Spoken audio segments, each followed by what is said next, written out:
میرے حضور نے 3 چیزیں قسم کر کے کہی، اگر کوئی شخص کسی کو معاف کر دیتا ہے تو اس کی عزت کم نہیں ہوگی، میں محمد اللہ کی قسم اٹھاتا ہوں۔ دوسری بات میرے حضور نے فرمائی کہ جو شخص مانگنے لگ جاتا ہے، سوال کا دروازہ کھول لیتا ہے، اللہ اس کے لیے محتاجی کا دروازہ کھول دیتا ہے، اس کی کبھی کمی پوری نہیں ہوتی۔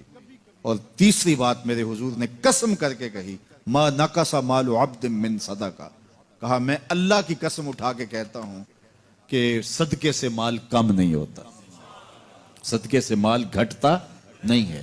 تو ایک تو مال بھی نہیں گھٹے گا، یہ ضمانت کس کی ہے؟ میری نہیں ہے، یہ رسول اللہ کی ضمانت ہے۔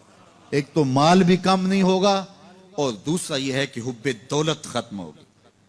حب دولت تلف می سازت زکات، یہ ماہ سیام آ رہا ہے تو زکات سے حب دولت کو کم کیجئے، بلکہ صدقات دیجئے، نفلی صدقات کیجئے، غرباء کی مدد کیجئے، مساکین کی مدد کیجئے، اپنے غریب محتاج رشتہ داروں پہ غور کیجئے، ان کی مدد کیجئے، اپنی ہمسائیگی میں دیکھیے، پردے سے مدد کیجئے، ان کی عزت نفس بھی مجروح نہ ہو۔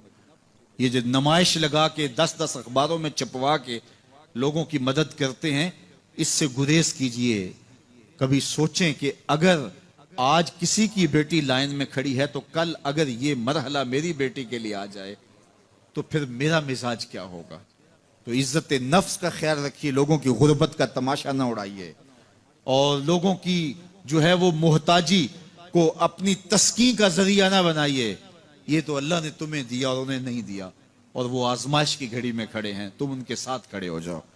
تو لوگوں کی مدد کیجئے، دکھیوں کے کام آئیے، مساجد تعمیر کیجئے، مدارس دینیا کے ساتھ وابستہ رہیے، اور لوگوں کی فلاح کے لیے، بہتری کے لیے کام کیجئے۔ اللہ نے آپ کو دیا ہے، یہ مال یہاں رہ جانا ہے۔ میرے حضور نے فرمایا، ابن آدم کہتا ہے میرا مال میرا مال، اس کا مال وہ ہے جو اس نے کھایا یا پہنا اور پرانا کر دیا یا آگے بھیج دیا، باقی اس کا نہیں ہے، وہ وارثوں کا ہے۔ مرتے ہی ورثہ بن جائے گا، مرتے ہی ترکہ بن جائے گا۔ کفن بھی میلا نہیں ہونے دیں گے کہ بعض اولادیں تو بانٹ لیتی ہیں۔ اللہ اکبر، وہ گھر جو ان کے لیے بنایا تھا، ایک رات بھی تجھے اس گھر میں رکھنے کے لیے تیار نہیں ہوں گے۔ آج تیرا نام چھن گیا، آج کوئی یہ نہیں کہتا کہ پیچھے سے مانگے اور حاضر اس چودھری صاحب کے، حاضر اس میت کے۔ آج تو ڈیڈ باڈی بن گیا، آج تو میت بن گیا۔ آج خان صاحب، ملک صاحب، چودھری صاحب، پیر صاحب، مفتی صاحب، تیرے سارے ٹائٹل چھین لیے گئے۔ آج تیرا لباس بھی پھاڑ کے اتارا ہے، آج تیرے انگوٹھے باندھ دیے گئے ہیں، ناک میں روئی ٹھونس دی گئی ہے۔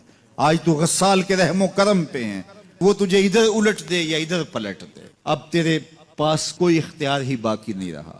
میاں صاحب بولے، جاندی واری ڈرونا بنیوں تے ہاتھ نہ لاندے ڈرتے۔ آج اولاد بھی دور ہے، پوتے اور پوتیاں بھی ڈرتی ہیں۔ جاندی واری ڈرونا بنیوں تے ہاتھ نہ لاندے ڈر دے، جنہ لئی تو پاپ کمائے اج کتھے نہیں تیرے کر دے۔ آج سارے چلے گئے، تو آج اپنے ہاتھ سے اپنی زندگی کو سنوارنے کے عمل کی طرف بڑھتا ہے۔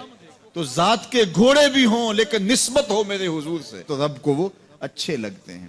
تو کہا بے شک انسان اپنے رب کا ناشکرہ ہے۔ اس پر کسی دلیل کی ضرورت نہیں ہے کہ یہ ناشکرہ ہے، یہ خود اس کا گواہ ہے۔ ذرا اپنے اندر اتر کے دیکھے کہ یہ کھڑا کہاں ہے، یہ کس قدر نعمتیں پانے کے باوجود شکوے کی زبان کھولے رکھتا ہے۔ یہ ناشکرہ ہر وقت اس کی نعمتوں کی ناشکری کرتا رہتا ہے۔ جتنی نعمتیں اس کو عطا کی، اس کو تو ہم نے جو چمکتی روشن آنکھیں دی ہیں، اس کو بولتی زبان بخشی ہے، خوبصورت چہرہ دیا ہے، قد رانا بخشا ہے، اس کو دماغی قوتیں عطا کی ہیں، اور اس کو سننے والے کان دیے، اس کی زبان پہ ذائقے رکھ دیے، نظام انہضام، نظام تنفس، کیا کیا نہیں سے عطا کیا، لیکن ہر وقت یہ ناشکری کے کلمات ہی بولتا رہتا ہے۔ میرے پاس یہ بھی نہیں، یہ میرے پاس یہ بھی نہیں، میرے پاس یہ بھی نہیں۔ دیکھیں اس کے پاس کیا کیا اس کے مالک نے عطا کیا ہے۔ تو یہ ہر وقت ناشکری، اور پھر جوں ہم قیامت کے قریب ہوتے چلے جا رہے ہیں تو انسان کی ناشکری بڑھتی چلی جا رہی ہے۔